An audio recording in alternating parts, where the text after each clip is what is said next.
മക്കളെ, നമ്മൾക്കൊന്ന് ഇരുമ്പാമ്പുളി പച്ചമുളക് കൊണ്ടൊരു കറി ഉണ്ടാക്കാം. ചട്ടി വെച്ചിട്ടുണ്ട്. അതിലേക്ക് നമ്മൾ ഒരു 12 പച്ചമുളക്, 10 ഇരുമ്പാമ്പുളി നടു കീറിയത്, 2 വെളുത്തുള്ളി, 2 ചെറിയുള്ളി അരിഞ്ഞത്,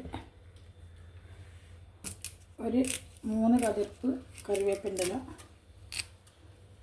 1/2 ടേബിൾ സ്പൂൺ മഞ്ഞൾപ്പൊടി, അതിനാവശ്യമുള്ള ഉപ്പ്, പാകത്തിന് വെള്ളം. നമുക്കൊന്ന് ഇളക്കി കൊടുത്തിട്ട് മൂടി വയ്ക്കാം.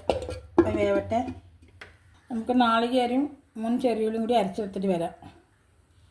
ഇവിടെ കറി തുറന്ന് നോക്കാം. നല്ല വെന്ത് വന്നിട്ടുണ്ടല്ലോ. ഇനി നാളികേരം ചെറിയുള്ളിയും കൂടി അരച്ചതിൽ ചേർക്കാം.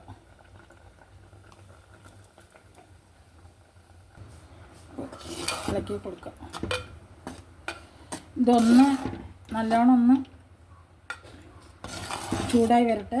നമുക്കതിൽ വറുത്തിടാം. ചട്ടി ചൂടായി നമുക്ക് വെളിച്ചെണ്ണ ഒഴിക്കുക. 2 ടീസ്പൂൺ വെളിച്ചെണ്ണ.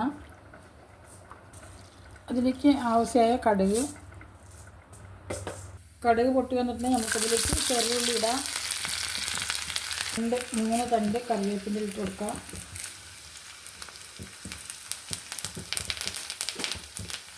വറുത്തതിലേക്ക് ഒഴിക്കാം. ഇപ്പോൾ ഇരുമ്പാമ്പുളിയുടെ സീസണാണല്ലോ. എല്ലാവരും ഇതുപോലെ ഉണ്ടാക്കി നോക്കുക.